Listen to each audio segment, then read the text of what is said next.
at the other end of things maximize the effect they have on us. My brothers and sisters, barely a month ago, we held historic elections that have caused dramatic shifts in our political landscape. I feel greatly honored that you, my compatriots, considered me worthy of receiving such an unprecedented and overwhelming mandate to steer the affairs of our beloved nation at this critical time in our history.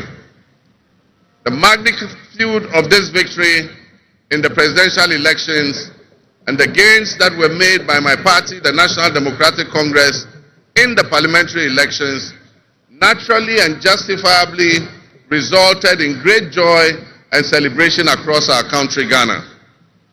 But celebrations, no matter how justified and how well earned, must be supplanted by discernment, sobriety, and deeper insights into why we received this kind of mandate in the first place. By voting as you did on December 7th, the Ghanaian people conveyed a powerful message, yet often overlooked by us politicians. This message was powerfully emphasized by a giant of American political history, President Ronald Reagan, when he declared at his inauguration some 40 years ago that governments have no power except that granted by the people. While Ghanaians take great pride in our thriving democracy, they are deeply dissatisfied with the quality of governance over the years and have openly voiced that dissatisfaction through the decisive actions that they undertake at the elections. Our people also understand that democracy is not just a token adorned with periodic elections followed by pomp and pageantry with the establishment of a new government. They expect that if democracy is celebrated as a superior means of governance, then its outcomes must be more tangible and benefit them in their individual lives. Any honest introspection and reflection on the pulse of our nation would reveal that many within our population do not feel that they have benefited from or partaking in this democratic dividend. Were people buffeted by severe economic crisis and hardships, and in the last few years we have lurched from crisis to crisis. But there is hope on the horizon. Today should mark the beginning of a new opportunity, an opportunity for us to make a difference in our governance and our economic management. We shall reset our dear nation, Ghana.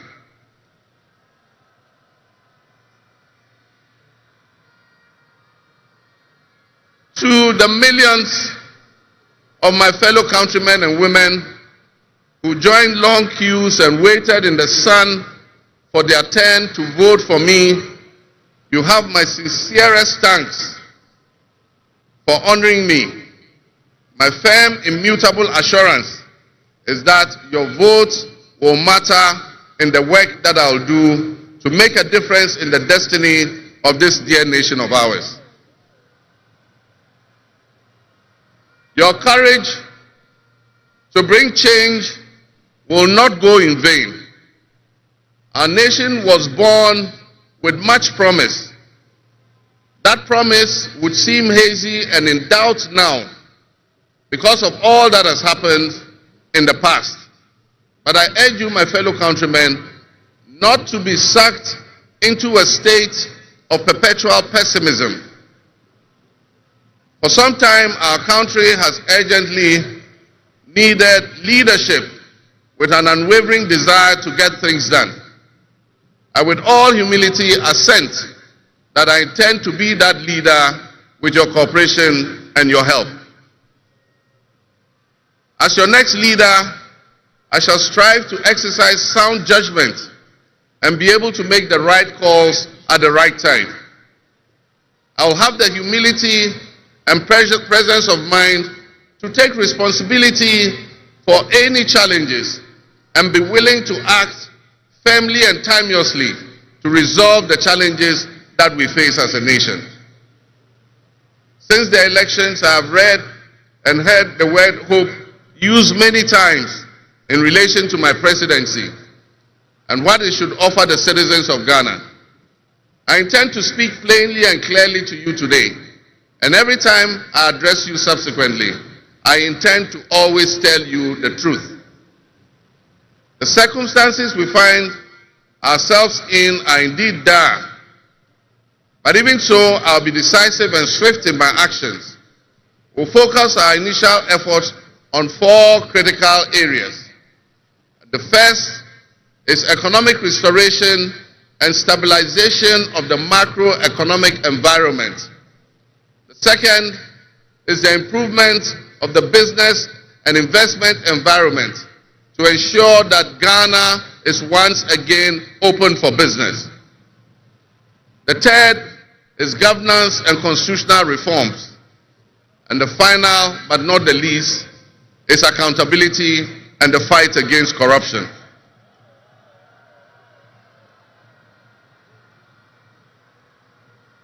My brothers and sisters, actions have always spoken louder than words. With that in mind, I have entered into a covenant with you, the good people of Ghana, in which I have enumerated 26 actions that I'll take within my first 120 days. There is reason for hope, and there is every reason for hope. But we must also have faith, because faith empowers us to trust the things that will happen. With faith, you believe what you know, and that is why we need faith to be able to achieve our reset. We need a reset with the faith we have in our country and our leadership. We need a reset with the faith we have in our institutions. We need a reset with our faith in our dear nation, Ghana. And by that, I mean in all of us, because all of us are Ghana. You are Ghana, and I am Ghana. All of you seated here today, Ghanaian citizens, you are Ghana. The people who you are with or near you as you watch this on television, in your homes, or listen on radio, or follow on social media, are what we call Ghana. I ask that we enter into the covenant with the Ghana we all love and the good people of our country who make up this dear nation. And I ask that you envision a Ghana that you want to live in, a Ghana that you want to leave behind to your children and your grandchildren. What can you do to help build that better Ghana that we all strive for? What behaviors, what attitudes and mindsets can we reset? We need a reset, and we have faith in Ghana's ability to overcome, excel, and be so successful with this reset that it will be difficult to imagine a time when that was not the case. As we stand at this momentous crossroads in our nation's history, I am honored and humbled to accept the mantle of the President of the Republic of Ghana.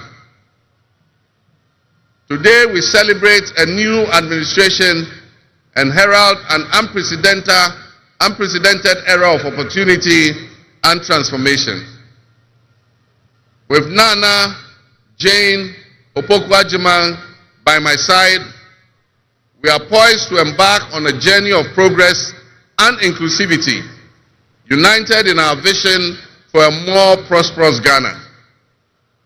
This day is particularly special for us and for every Ghanaian who dreams of a society where barriers are shattered and ambitions are realized. With the inauguration of Ghana's first female vice president, we have turned a significant page in our history. Nana Jane's ascension to the high office is not merely a personal triumph. It symbolizes our collective commitment to fostering a nation where gender equality and female representation are cherished and amplified.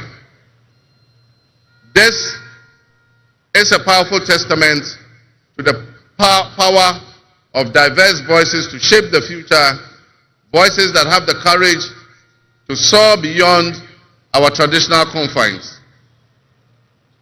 My brothers and sisters, together as we look to the horizon, we reaffirm our dedication to breaking the glass ceiling that has long hindered many from reaching their full potential. Governance that reflects all segments of our population strengthens our democracy and enriches our conversation. We stand committed to enacting policies that empower women and ensure that the door of opportunity is opened wide for our youth and our women, regardless of their background. Together we'll galvanize our efforts to create a society where every Ghanaian can dream, believe, and achieve without any restraints. Remember that great leadership is not defined merely by the offices we occupy, but by the legacy that we leave for future generations. My administration, along with my Vice President, Nana Opoku-Agyeman, will prioritize inclusivity, accountability, and innovation, forging pathways that would lead to the upliftment of all of our citizens. I'm profoundly grateful for this moment, a cornerstone in our journey towards a brighter future for Ghana. In this resounding victory, I see a clarion call, particularly from the youth of Ghana, a generation that is brimming with potential and dreams that are waiting to be realized. This moment is a powerful affirmation that your voices matter, that your aspirations are valid, and that your future must be our priority. We're committed to translating your hopes into action and creating opportunities for education, entrepreneurship, employment, and empowerment. Our policies will be tailored to sustain innovation and foster industry that engages today's young minds and equip them with the skills needed for tomorrow's challenges. Together with the private sector and captains of business, we will create decent and well-paying jobs. As we embark on this new chapter, I assure you that our decisions will champion diversity in all facets of governance, ensuring that every Ghanaian, regardless of your ethnicity, your gender, your age, your religion, or any background, will have the opportunity to contribute to our nation's story. Ghana's youth represent the heartbeat of our democracy. Their ambition will drive our policies as we strive to create an inclusive, equitable society where everyone has a seat at the table. Our vision hinges on the introduction and implementation of a 24-hour economy. We envisage an innovative and vibrant 24-hour Ghanaian economy, which will also be anchored in agriculture and agribusiness. This innovative approach would unlock potentials that have long remained dormant, enabling us to harness the energy and creativity of all our people. Just imagine a Ghana where our markets are alive and bustling at all hours of the day, with responsive public services accessible at all times, such that businesses can operate flexibly to meet the diverse demands that they are subjected to. And young people, including entrepreneurs, can find opportunities regardless of traditional institutions. The 24-hour economy model will also bolster job creation for the young people, stimulate local industry, and attract foreign investments, and allow us to build resilient communities and a sustainable future. This vision extends beyond mere economic transactions. It symbolizes empowerment, the empowerment of every Ghanaian to contribute to our national progress. My fellow citizens, This vision will allow us to embrace diversity, to cater to varied lifestyles and preferences, and foster a culture of inclusion, ensure that every citizen can enjoy the fruits of his hard work. To the business leaders and entrepreneurs, I invite you to support this new model and join me in shaping a business environment where creativity thrives and where the fruits of your investments contribute to the collective welfare of our nation. Your role in driving our economy forward cannot be overstated. Your innovation and dedication will be a backbone of our success story. And I pledge to you that we would look at the tax regime and rationalize them so that they are more transparent and fair. Members of the business community, I assure you, Ghana is open for business again. Let me thank you, Your Excellencies, my fellow presidents, for leaving what is a busy schedule behind and coming to join us at this ceremony. Your presence brings honor to this inaugural ceremony. And I want to extend my heartfelt thanks to all of you and to our sister countries who have traveled from near and far to be with us today. Your presence is a testament to the strong bonds of friendship and cooperation that exist between our nations. And I promise you I will work to foster the partnerships that transcends our borders, and I'll work collectively with you towards regional stability, economic growth, and mutual respect between our nations. To my friends from across Africa and the world, I thank you and welcome you to Ghana. And in our local parlance, I say Akwaba to all of you. To my family and fellow citizens, my wife Lodina, I thank you for your unwavering support and commitment to our shared vision. This journey is not mine alone. It belongs to all of us. It belongs to each of you. Let today be the dawn of a new era of hope, an era of job creation, an era of accountability, an era of institutional strengthening and resilience, and an era of unparalleled potential for all Ghanaians. We will write the next chapter in Ghana's story, and it will be one of promise, transparency, and transformative progress. My fellow citizens, this is a patriotic call to action for all of us to participate in building a nation that lives up to its promise, where hope thrives and dreams become a reality. Together, let us cultivate a brighter future for our beloved Ghana, where unity, progress, and equality are not just ideals we aspire to, but are the very fabric of our nation. In closing, I invite you to partner with us on this journey.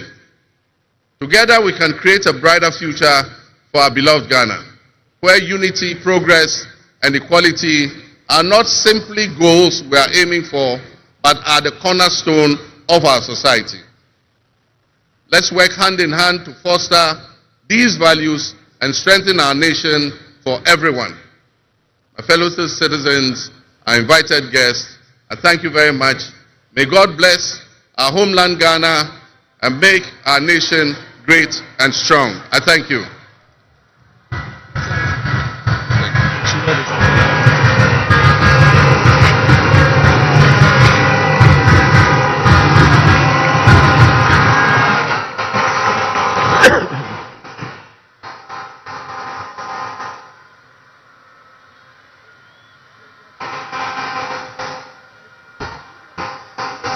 Yeah.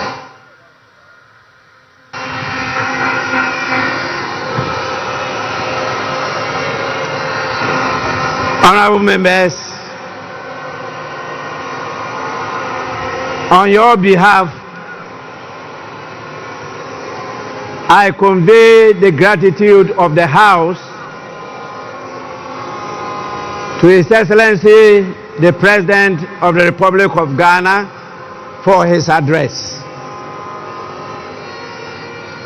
Your Excellency, the House, is extremely grateful to you.